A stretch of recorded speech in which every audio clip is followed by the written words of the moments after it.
생활 제1과 정거장에서 들어오자면 영종으로 돌아드는 상거리, 바른편 귀퉁이에 있는 제중당이라는 양약국이 있다. 차려놓은 품새야 대처면 아무데고 흔히 있는 평범한 양약국이요 크지 못하다. 그러나 제중당이라는 간판은 주인이요 약재사요 촌사람의 wen명한 병이라면 척척 의사질까지 해내는 박재호다. 그 말대가리같이 기다란 얼굴과 30부터 대머리가 훌러덩 벗겨져서 가뜩이나 긴 얼굴을 겁나게 더 길어 보이게 한다. 가게에는 초봉이 혼자 테이블 앞에 앉아서 오래된 부인 잡지를 들여다보고 있다.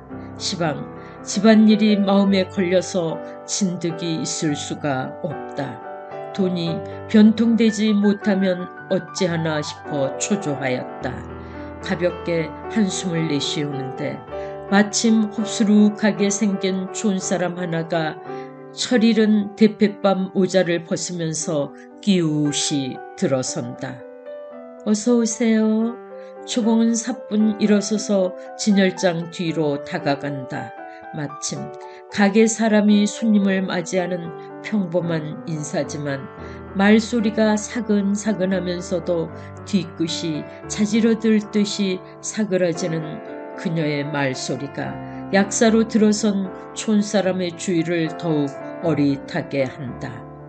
초봉의 그처럼 끝이 힘없이 사그러지는 상냥한 말소리와 그리고 귀가 너무 작은 것을 그에 붙인 정주사는 그것이 단명할 상이라고 늘 혀를 차곤 한다.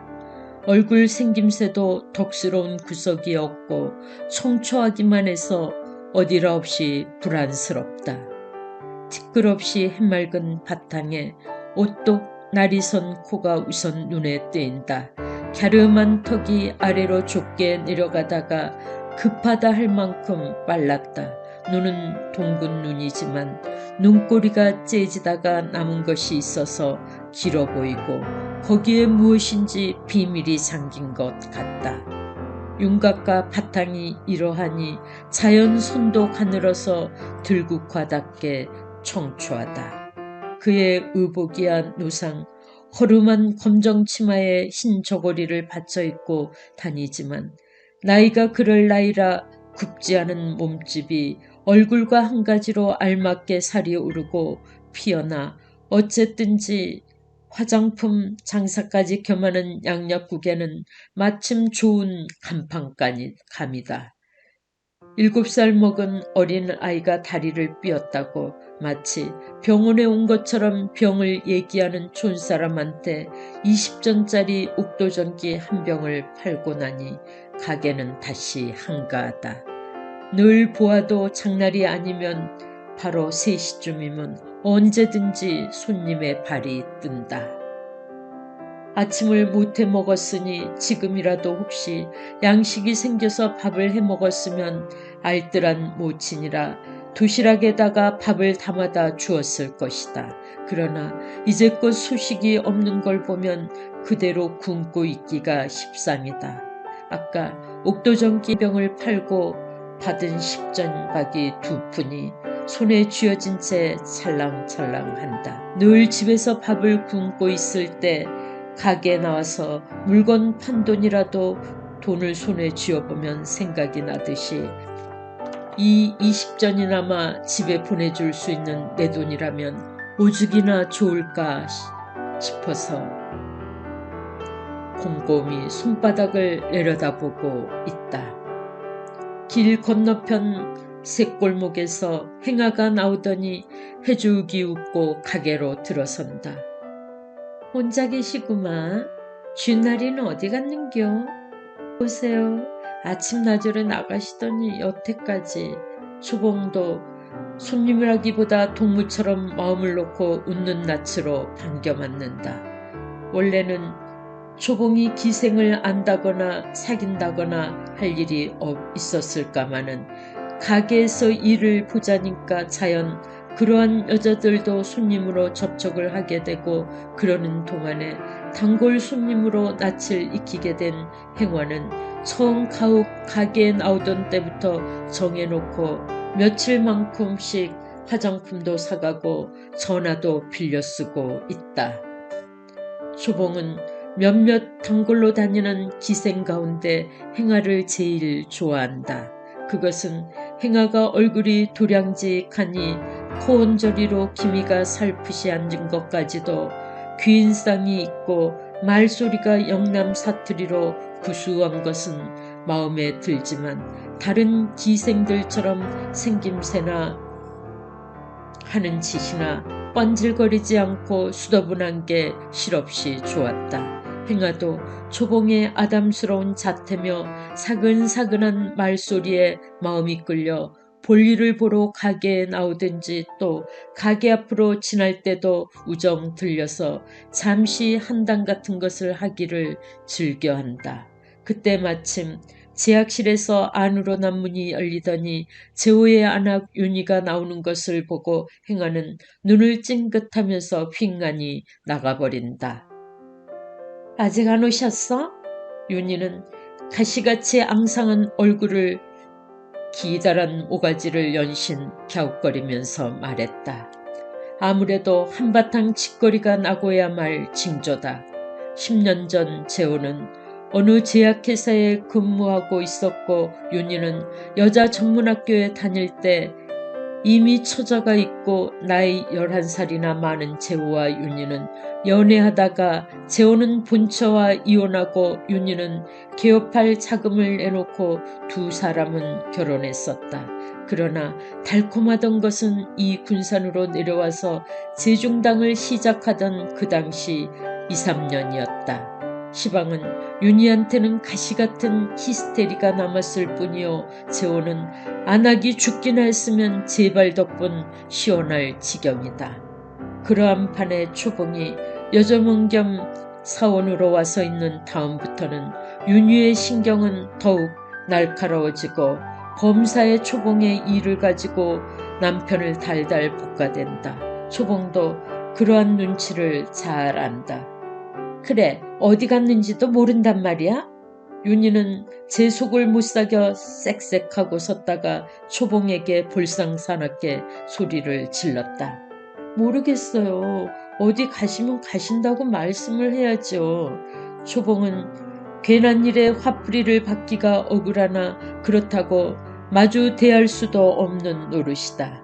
다소곳하게 대답한다. 마침 그러자 전화가 때르릉 하고 울렸다. 윤희는 집에 사람이거든 날 줘. 전화통을 집어드는 초봉에게로 다가간다.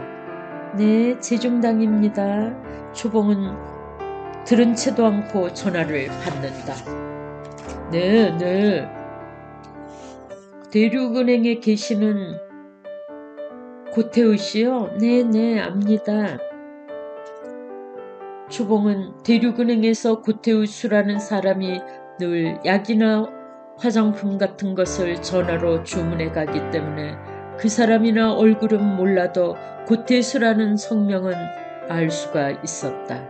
그러나 저편의 태수는 전화로 주문해 가기도 하지만 대개는 자기가 가게에 와서 사간 적이 많았기 때문에 실물인 고태수를 아느냐고 물은 것이요. 안다니까 역시 그 실물인 고태수를 안다는 말로 알아듣게 되었다. 저 향수가 좋은 것 있어요? 저편에서는 있어요? 라고 말까지 더 친숙해진다. 네, 향수요. 여러 가지 있습니다. 어떤 것을 찾으시는지요? 그저 좋은 것이라면 뭐 아무거나 좋습니다. 오리지나루 같은 거. 네, 오리지널이요? 있습니다. 그렇지만 그것은 썩 좋지는 못한데요. 보통 많이들 사시기는 하지만. 네, 그런가요? 그럼 오리지널이 아니라 뭐 좋은 걸로 한 가지만 골라주시지요. 그렇지만 해리오도로프를 쓰시죠. 그것도 썩 고급품은 아니지만 그래도 네네 그럼 해리라는 그 향수 한 병만 지금 곧 보내주실까요? 네, 보내드리겠습니다. 대륙은행 고태수시라고 그러셨죠. 다시 묻는 것은 저편에서 적지 않이 실망했는지 저편의 대답이 대번 띠띠해졌지만 초봉은 그런 기색을 알 턱이 없었다. 그런데 참 지금 배달한 아이가 마침 나가고 없어서 바로는 못 보내드리겠는데요. 좀 더디어도 괜찮을까요? 아, 그러세요? 그러면 내가 오래 기다릴 수는 없으니까 내 하숙집으로 좀 보내주세요. 아이를 시켜서 보내면 내가 없더라도 받고 치러줄 겁니다. 그럼 그렇게 하세요. 댁이 어디신가요? 저 계복동서 둔뱀이 넘어가자면 고개까진 채 못 가서 한참봉내 쌀집입니다. 아, 네. 네, 거기면 잘 압니다. 그러면 그리로 보내드리겠습니다.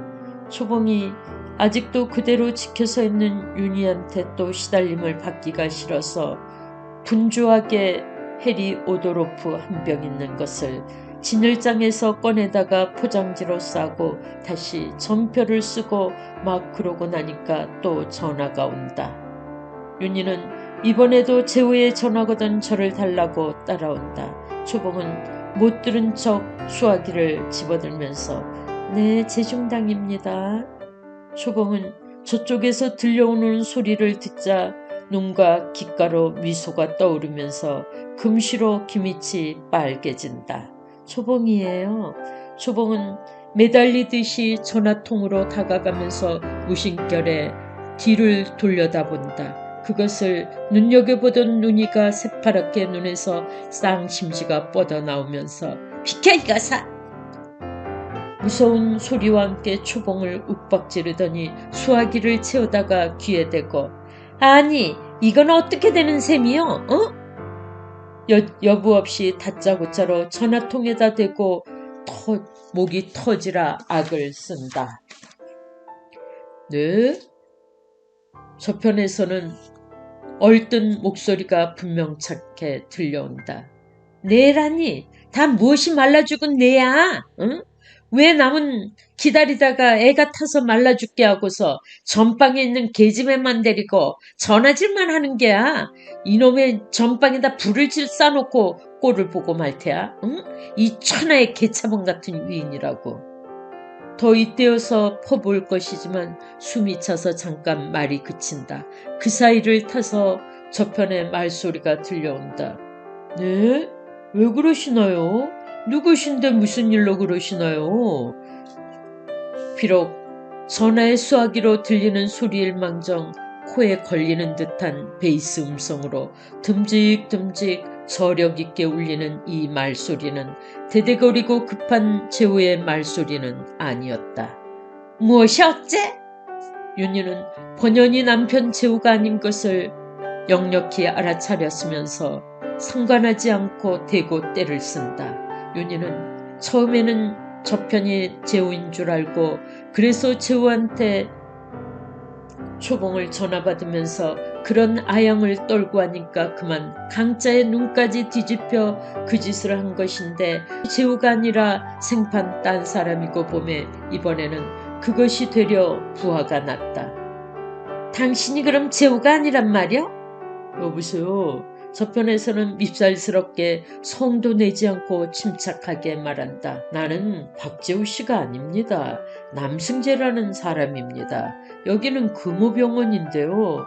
여기 조수로 있는 사람인데 약을 주문하느라고. 이 무색한 꼴을 어떻게 건사할 길이 없다. 하나 덮어놓고 기승을 피우는 게 차라리 속이라도 시원할 일이다. 원참 별 빌어먹을 놈들하고. 윤희는 수화기를 내동쟁이치고 돌아서서 초봉을 잡아먹을 듯이 눈을 홀긴다. 아니거든 아니라고 진작 말해주어야지. 초봉은 더 참을 수가 없어서 마주 칼칼하게 해대려고 고개를 번쩍 들었으나 말은 목 안에서 잠겨버리고 청하지도 않은 눈물만 솟아 글썽거린다. 가게 모양으로 두려고 했나? 뭐야 대체? 모른 척하고 서서 남을 망신을 주고 전화를 가지고 연애질이나 하고. 이 말을 하다가 윤희는 초봉이 아까 전화통에 앞에서 아양을 부리는 양을 다시 생각하니까 문득 실로 초봉이 정말로 재호한테도 전화를 받을 때나 단둘이 있을 때는 재호를 후리려고 하고 재호는 그것이 좋아서 침을 질질 흘리면서 헤헤헤 하려니 이러한 짐작이 언뜻 머리에 떠올랐다. 등골이 오싹하도록 무섭게 초봉을 노리고 섰던 윤희는 몸을 부르르 떨면서 뽀드득 이를 갈아붙인다. 만약 이때 초봉이 조금만 더 윤희의 부하를 돋구어 주었다면 윤희는 단박 달려들어 초봉의 얄밉게도 예쁜 입과 턱을 싹싹 핥히고 물어 뜯었을 것이다. 마침 배달 나갔던 아이가 자전거에서 내려서 들어서다가 가게 안에 살기 등등한 공기를 보고 지레 겁을 내어 비실비실 한옆으로 피해간다. 선생님 어디 간지 몰라? 윤희는 아이한테 대고 버럭 소리를 지른다. 저는 몰라요 어디 가신지. 초봉은 윤희한테 마주 해대지 못하고서 병신처럼 당하기만 하던 일과 분하기만 했다. 하기야 지지 않고 같이 들어서 다투는 날이면 치면 주객이 갈라지게 되고 그러는 날이면 다시 직업을 얻기도 만만치 않고 얻어진데도 지금같이 장래를 보기도 쉽지 않다. 그뿐 아니라 오늘이라도 이 집을 그만두면 매달 20원이 남아 벌이가 끊기거니 집안이 더욱더 어려워진다. 하니 웬만하면 일부러라도 져주는 게 뒷일이 복잡해지지 않을 듯해서 참았다. 전화는 윤희가 내 동생이 친 채로 수화기가 대롱대롱 매달려 있다. 그러거나 말거나 다른 전화 같으면 심술로라도 내버려 두겠지만 승재가 그대로 기다리고 있지 않을까 민망해서 얼른 수화기를 올려들었다. 여보세요? 잠깐 목을 가다듬어 겨우 소리를 낸다. 그거 웬 난립니까? 승재의 대답이 바로 들린다. 아니에요. 여기 아주머니가 아저씨한테 온 전화인 줄 알고. 초봉은 금시 노염이 사라지고 그 대신 눈과 입이 아까처럼 혼자 웃는다. 저 로지농 칼슘 있지요? 네 있어요. 보내드릴까요? 초봉은 전화가 끊기는 소리를 듣고도 그대로 한참이나 섰다가 겨우 돌아선다. 무슨 이야기라도 좋으니 좀 더 이야기하고 싶었다. 그럴 바이면 이편에서 전화를 걸 수도 있고 또 전화가 끊기기 전에 이야기하면 된다. 초봉은 실상 승재와 한 지붕 밑에서 살고 있다. 승재가 초봉이네 집 아랫방을 얻어서 거처하고 있었다. 그러니까 둘이는 아침 저녁으로 얼굴을 대하는 테 밖에 나와서 전화로 이야기하려면 할 까닭은 없다. 집에서 부모네가 그것을 간섭하는 것도 아니니까. 그러나 둘이는 집에서는 특별한 일 말고는 서로 말없이 지낸다. 내외나 조심을 하자는 것도 아니고 둘이는 그래도 그렇게 지낸다. 그것을 지금 초봉에게 너 승재한테 마음이 있는 게로구나 하고 묻는다면 초봉은 아니라고 기를 쓰고 얼굴이 붉어질 것이다. 뒤바꿔 승재에게 그 말을 물어도 역시 그럴 것이다. 이것은 그들이 거짓말을 하는 것이 아니라 사실로 그들은 그들 자신의 마음을 모르기 때문이다. 초봉은 로지농 칼슘 한 갑을 꺼내다가 전표를 써서 먼저 준비해 놓은 태수의 것까지 아이를 주어 배달하라고 태수의 것은 이러이러한 데 있는 그의 하숙집으로 가져다 주라고 일렀다. 고상이 왜 배달을? 그걸 내가 어떻게 아니? 모르긴 왜 몰라요. 다 정상 얼굴을 보려고 매일 오는데 히히히. 제가? 초봉은 즐겁게 소리를 지르는데 얼굴은 저절로 화투 달아오른다. 그렇게 듣고 생각해보니까 아닌 게 아니라 낯을 알 듯한 여러 손님 가운데 한 사람이 아리송하니 얼굴이 머리에 떠오른다. 후리후리한 몸에 꼭 맞는 양복을 입고 갸름한 얼굴이 해맑고 코가 준수하고 윗입술은 간드러지게 벌려 방긋 웃고 그래서 무척 부침성 있게 생기기는 생겼어도 눈이 오긋한 맨눈의 눈동자가 몹시 푸덕스러워 보이는 그 사람이 그러면 은행에 다니는 또 그리고 배달하는 아이 말대로 초봉이 저를 보려고 자주 물건을 사려 가게 온다는 그 사람이구나 하는 짐작이 들었다.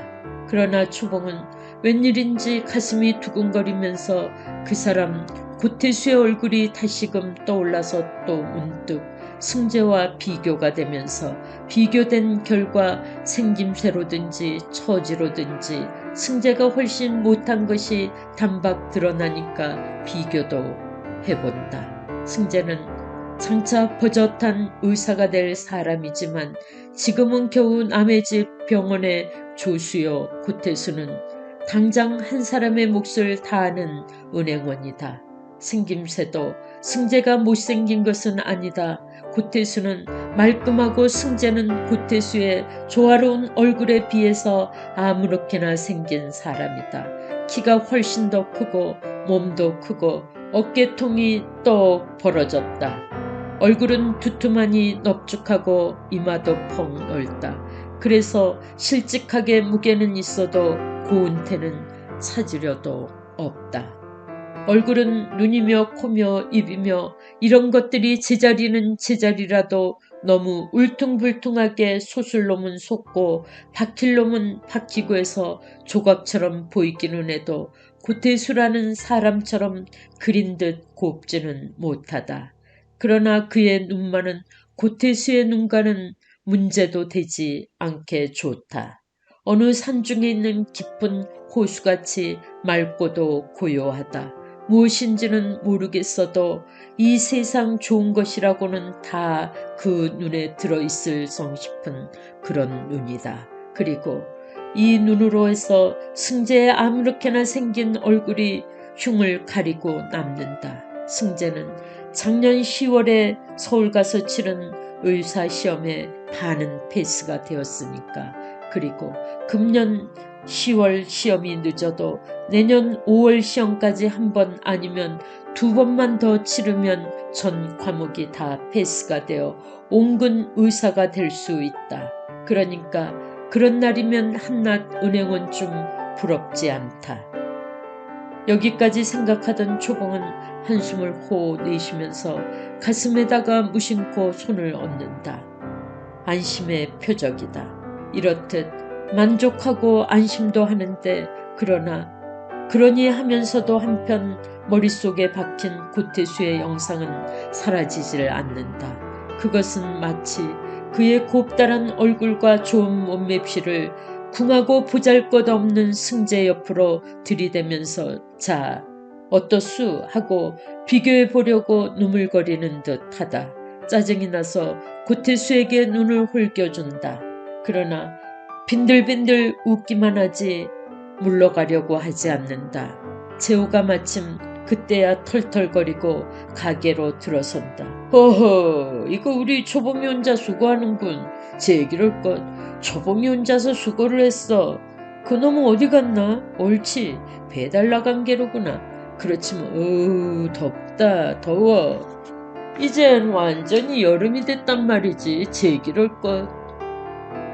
한편 떠들면서 좋아하는 양이 단단히 좋은 일이 있는 눈치다. 초봉은 그에 휩쓸려 웃으면서 손가방을 받아준다. 그래. 저리 좀 내던져놔. 근데 초봉이 자꾸만 이렇게 예뻐져서 저거 야단났군. 야단났어. 허허허. 제 얘기를 할 것. 뭘 예쁘면 좋지. 허허허허. 근데 말이야. 응? 지금 대대적으로 좋은 일이 생겼단 말이야. 대대적으로. 응? 그리고 우리 초봉이에게도 대대적으로 좋은 일이고 허허허. 제 얘기를 할 것. 이젠 됐다. 재호는 언제고 그렇지만 오늘은 유독 더 정신을 못 차리게 혼자 찢고 까불고 하면서 북새를 놓는다. 초봉은 대체 좋은 일이라면서 저렇게 떠들어대니 무얼 가지고 저러나 싶어 속으로 적잖이 궁금했다. 거기 있군. 나는 또 어디다 내버리고 왔다고 제 얘기를 잘 좀 갖다가 제약실 안에 더 두라고, 응? 아까는 내던지라더니 이제는 또 잘 갖다 두란다. 아주머니가 참 많이 기다리셨어요. 이거 야단났군. 오늘 2시에 친정집 환갑잔치 가기로 했었는데 그만 깜빡 잊었지. 안 잊었어도 보던 일이야 제쳐놓고 오지는 못했을 테지만 나와서 뭘 했지? 뭐 별로요. 5번이나 나오셔서 아저씨 안 오셨느냐고요. 아니야. 분명 제라를 했을 거야 분명. 그래 제라를 하다 혼자 간 모양이지. 그러나 저러나 이거 야단 아니야?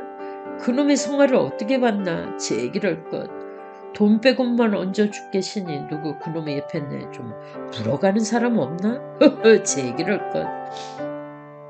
하그만이나 흉한 소리도 폭도하시네요.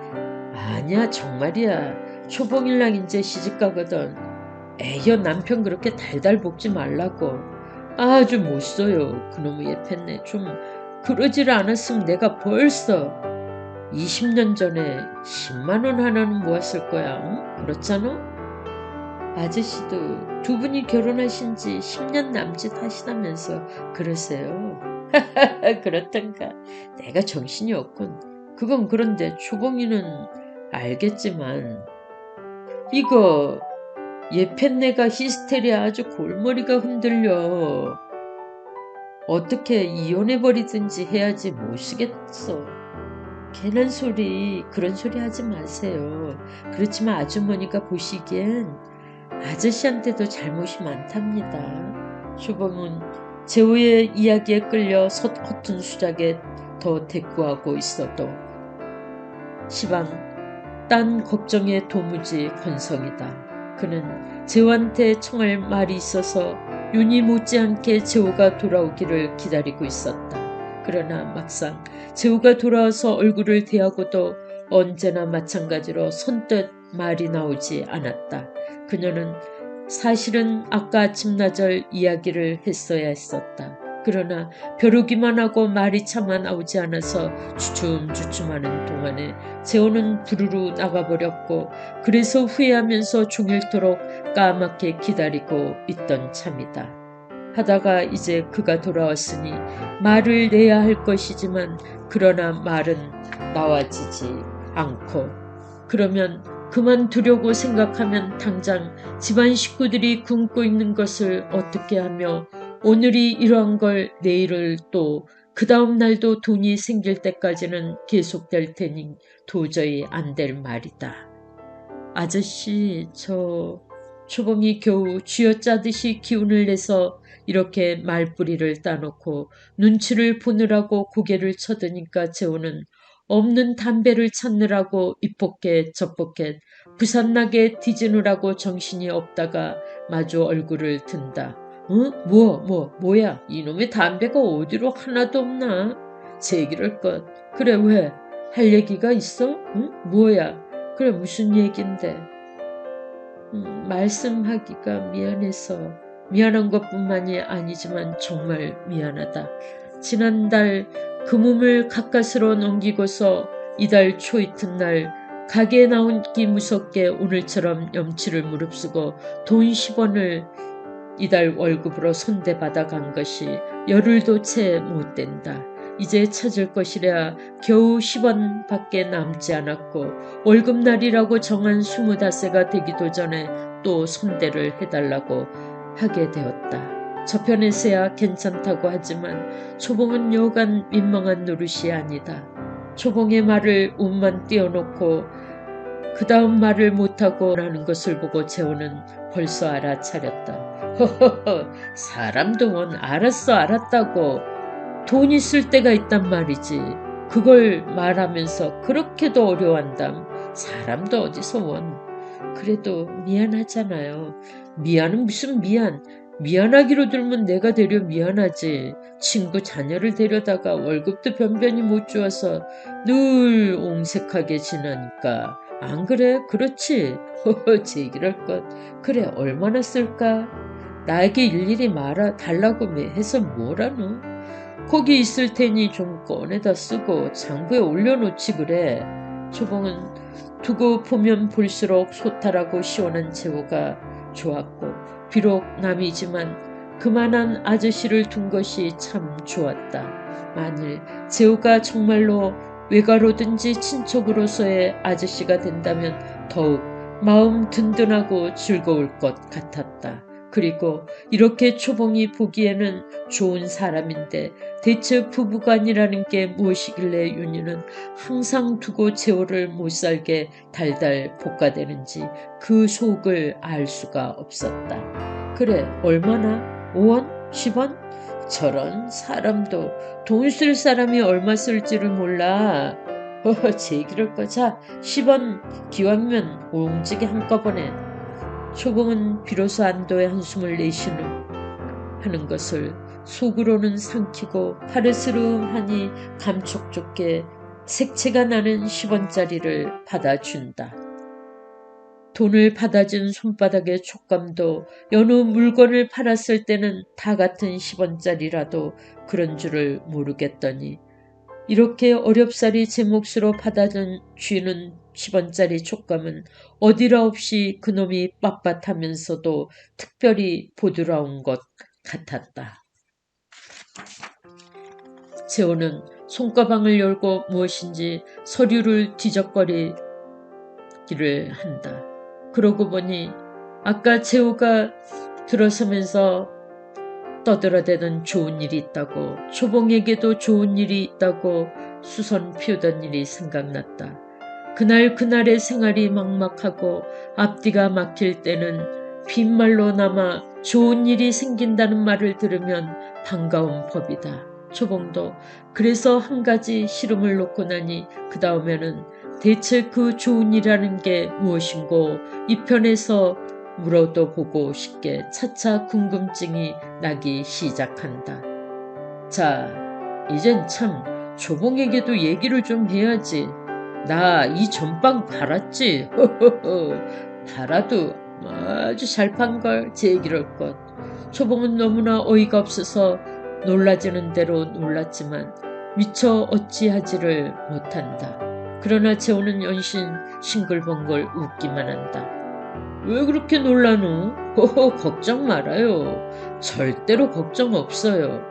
초봉은 다시 생각하니 주인이 바뀐다고 저문까지 바뀌란 법은 없으니 너는 걱정 없다는 말인 듯 싶었고 사실은 또 그게 근접한 말인 것 같아서 지레 놀란 것이 무색했다.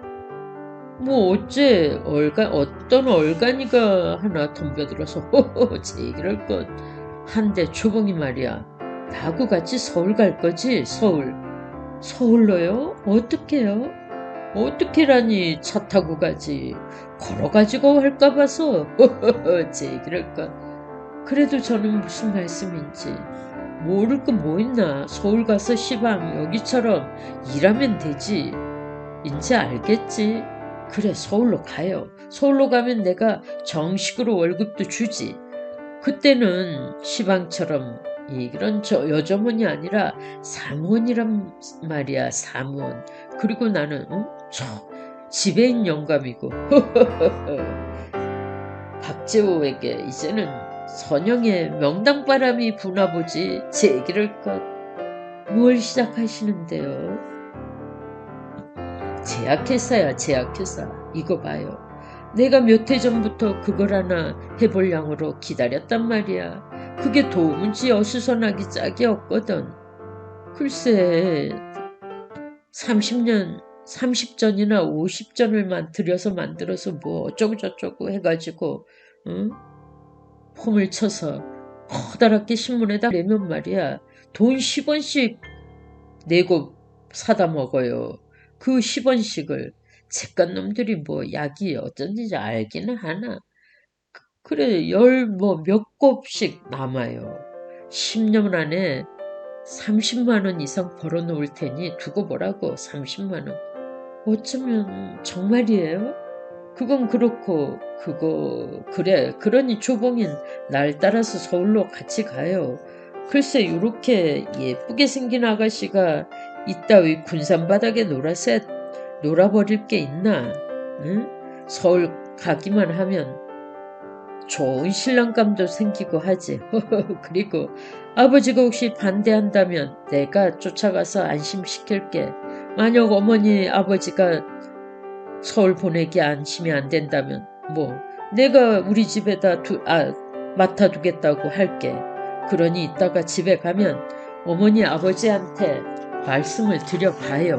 응? 알았지?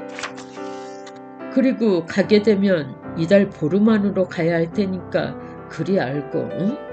초봉은 승낙하는 요량으로 대답을 한다. 사실로 그녀는 여러모로 따지고 보든지 재호를 따라 서울로 가게 되는 것이 기쁜 일이었다. 재호는 그렇다.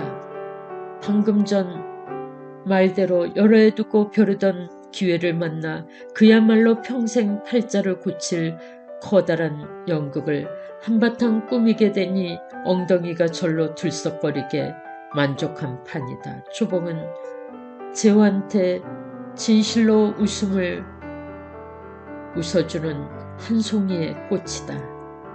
아내에게 늘 복겨 지내기만 하지 가정에 대한 낙이라고는 없다.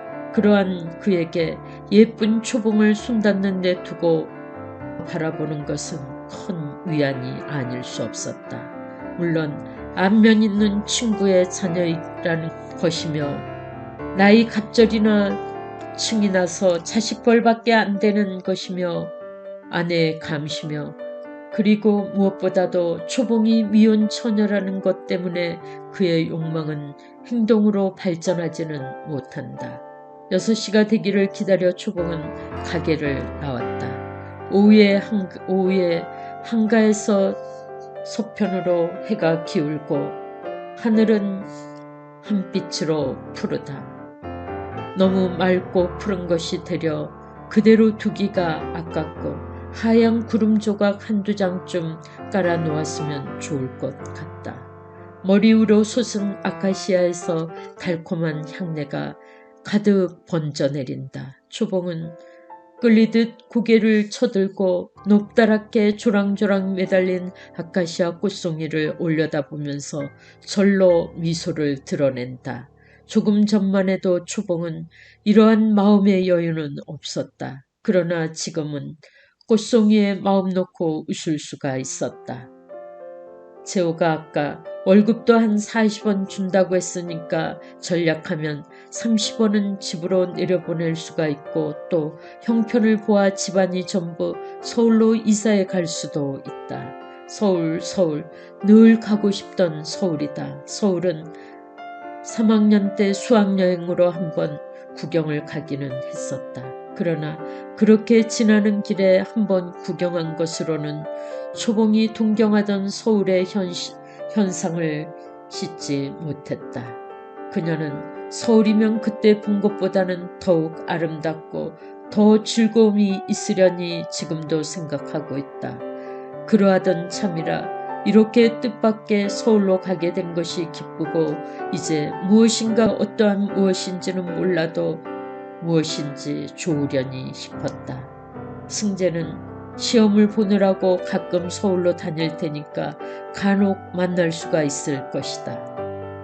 그러는 동안에는 시방에 전화 대신 편지를 서로 하면서 지내고 그러노라면 승재도 차차 서울로 올라오겠거니 해서 역시 안심을 했다. 한참이나 생각에만 잠겨 무심코 걸어가던 초봉은 머리 위로 향기를 뿜는 아카시아를 또 한 번 올려다보고는 방긋이 웃는다. 이 글을 읽고 공감하셨다면 구독과 좋아요 부탁드립니다. 감사합니다. 이 글을 읽고 공감하셨다면 구독과 좋아요 부탁드립니다. 감사합니다.